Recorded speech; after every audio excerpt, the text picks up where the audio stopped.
Did Xbox force Sony to leak the PS6? Is the next PS5 liquid cooled? And was the PlayStation 2 the greatest of all time? How's it going, everyone? Welcome to PS Ready. This is the weekend video, which means Ray is here. Yay! Yay! Yay! What's up? How's it going? Pretty good, man. Yeah. March is turning out to be legendary, man. Yeah, my birthday.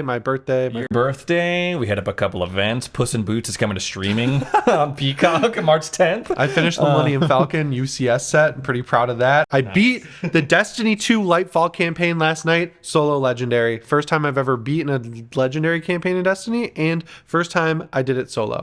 Hell yeah. Congratulations. So for today's video, we got to talk about the PS5 Slim and the PS6. But we're going to start with the PS6 because through this whole Activision Blizzard thing, we got the new update that Jim Ryan dropped the coldest line of all time where he said, I don't want to make a deal. I want to block your merger, which is crazy. The arrogance. Like, you don't have power to block them. That's not your territory. He heard that his nickname from the Sacred Symbols podcast is Crying Jim Ryan, and he said, no more. I will not be Crying Jim Ryan.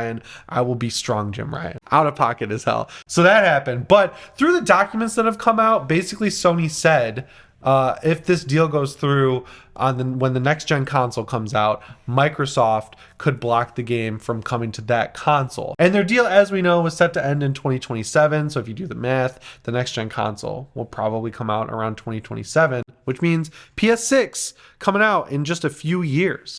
That's insane to think about. Yeah. That's insane. That's 7 years though. But that's the... You think they would extend this generation to 10? I don't know. It depends, like, if things I feel in like the economy keep going how they go. Yeah, I feel like 8 years is like the standard. Well, I feel like you announce it in 2027, and then build up to it 2028. That's when you release it. You're like, the PlayStation 6, baby, it's here, it's real, it's now, it's coming in black again, and it's gonna have the DualSense 2. Whew. Yeah. Whew. It's so I don't even know where I'm gonna be next week. Not let alone 2027. I know, bro. Man, it's crazy. But yeah, this generation kind of got off to a slow start, right? Like, we got a bunch of cross-gen games that didn't really take too much advantage of the PS5. Now we're starting to see a ton of next-gen games. We got The Last of Us Part 1. Okay, that remake, at first I was like, I just played the remaster. Do I really need to buy the remake? And I didn't buy it at first. But then I started, because since I've been watching the show, I've been going back and watching the video game scenes on YouTube again. Mm-hmm. And sometimes they have... And they're all done with the remastered version. And I'm like, that looks really good. And then I went down an even bigger rabbit hole. I was like, comparing to the remaster versus the remake. I was like, dang, this looks like really, really good. Like, as far as the cutscenes go. Yeah, definitely. It's a full ground up remake. They also improved the AI. A lot of the combat scenarios are a lot more fun because you have to think on your feet. The controls are definitely improved, and it feels a little bit closer to The Last of Us Part 2. You don't have the extreme mobility that Ellie has. It's like they took the combat model for Abby and then ported it to Joel, because Abby's bigger, she's slower, she's got more weapons. Yeah. That's kind of how Joel plays. It loads instantly. The lighting's incredible. The frame rate's lock 60 throughout the entire game. They also just put out the PC requirements, and it's another Sony game that has 32 gigabytes of RAM is recommended. But outside of that, nothing too crazy. So I think it'll probably run pretty well at launch. Yeah, so that was the first real next-gen game, I think, that we got from Sony. There's no way that could have ran on the PS4, the way that it looks and plays. Even though it is, a PS3 game. They remade it. It's totally its own thing. And it's on sale right now for $50 at Best Buy. Link down in the description. We're kind of entering go time for these consoles, for both platforms, I would say. God willing, anything actually comes out, right? New, once Spider-Man drops and Xbox gets moving on shipping Redfall and Starfield, it's I feel like that is going to be the sign of a new era with these consoles, and then we'll finally see kind of what it is to really take advantage of these machines. So, and with that in mind, it's so crazy to think about PS5 Pro, PS6, all that. You were just mentioning Last of Us, Last of Us 3 launch title for the PS6 in 2028, 2027.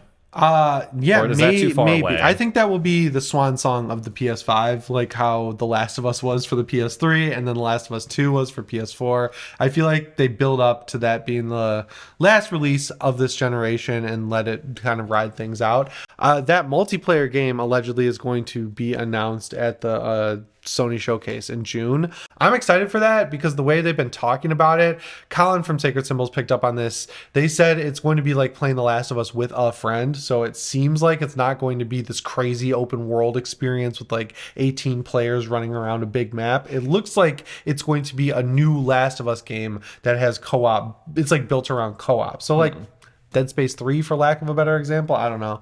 But that seems really cool. And I'm excited that it's going to have like a full story, it seems, and everything like that. Like the Naughty Dog touch. What does the PS6 mean potentially for PSVR 2 ventures? Like, would they make a PSVR 3 for the PlayStation 6? Or would they like carry it over? Because I feel like, you know, we just got PSVR 2. Yeah. PS6 comes out in a couple of years. Like, I feel like that's a lot to invest in VR and all the games and studios and stuff for just, you know, the next couple of years. I agree. I think they would probably be smarter to just make another handheld at that point. Like the VR thing kind of seems like it's niche, you know? There's a lot of interest in the PSVR 2 I've seen, and a lot of people did pick it up, but I always think like they could do both, right? Like they could do a PSVR 2 Plus or a PSVR 3. I would definitely hope that that would be backwards compatible because it seems like they finally ironed out the kinks and like made the true official PSVR with the second one, because I've been playing that thing a ton and it's so great because you don't get tired. Like you don't get the like VR sickness, I guess, from playing it. Like you can sit in there for hours. And now that they've cleared that hurdle, I feel like they could do the 3. But yeah, they got to make a handheld. Like, or partner up with Valve. They got to do something because seeing all these games running so well on the Steam Deck and so many people adopting them on the Steam Deck, it's really cool. PS6, man, it's all coming to a head because it's Activision Blizzard stuff. Like so many things leaking and being like just so many revelations. Very interesting. Yeah, but now I think we should go back in time and do a little retrospective here because I saw an article that got me thinking, and the question the article posits is, was the PS2 the GOAT? I think back on that time and that era often, very, very fondly. I experienced so many great games on there. And I remember having I still had my PS2 box even after I had it, and it was in a special like shelf on my closet, and it was like just this cool vibe, man. Like you'd see it was like all blue, that box, if you remember, with the white lettering. And then on the side it was like, here are the games you have to look forward to. Ico was one of them. There was a couple of others. I want to say like Twisted Metal, maybe. There was a few Twisted Metal Black. There was a few others on there, and like that era of gaming, I think back on often, and that was my first experience with the Final Fantasy franchise, and that I've become a lifelong fan since then. Kingdom Hearts as well, Twisted Metal Black. What are some other there are a ton of games. Dude, like I went down the freaking rabbit hole because I don't know why I forgot about this, but the iToy. I completely forgot about. I completely forgot about it, and then like I saw something on Reddit that just unlocked a memory for me. It was like that game, and then there was like the Ninja game. It was like Fruit Ninja before Fruit Ninja was a thing. I remember that. And you could take a picture and put it into your avatar and like the old MLB games and stuff. I was like, dude, that was like such a great era. Like you said, best-selling video game console of all time. You could use it as a DVD player, which at the time had a ton of DVDs just like in my little like drawers and stuff.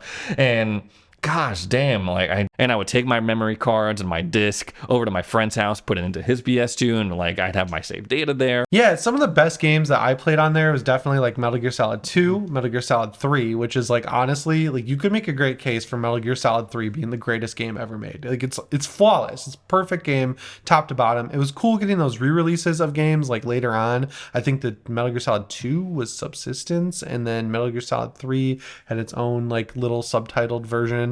You would also get these ports of PSP games like Grand Theft Auto Vice City Stories, and they were just like straight up ports of PSP games. Like they ported over the Ratchet and Clank game.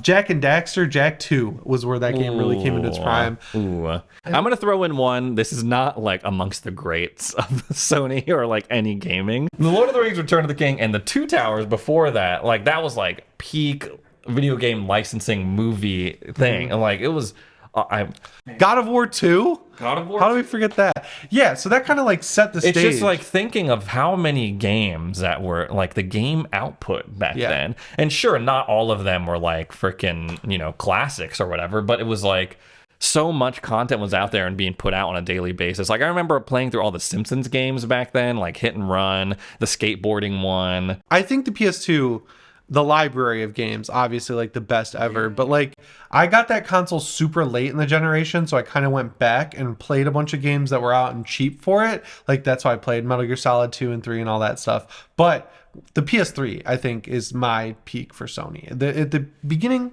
very rough launch. I experienced it first at my friend's house. He had like every launch title. He had GT Prologue that they put out. It was like you could download it for free the first week it came out, and then they released it as like a disc later on, which is super weird. But like we're like, whoa, the graphics are so crazy. Seeing the first showcase with Little Big Planet was crazy. That was crazy. Getting Lair and being so disappointed with it. Heavenly Sword was kind of a mess, and then they kind of hit their stride like halfway through the generation with stuff like Resistance 2, Uncharted 2, Uncharted 3. All those games were just so good. Metal Gear Solid 4, like I played so many great games on the PlayStation 3. I enjoyed the hell out of that console. And that console, I think, set the stage more for where Sony is now than the PS2 did, I would say. It was an interesting transition to like, you see a lot of the stuff that they did in the PS4 generation. You can directly trace it back to like they laid the groundwork with the PS3. Like, we're for hardcore gamers. Yeah. Like that's...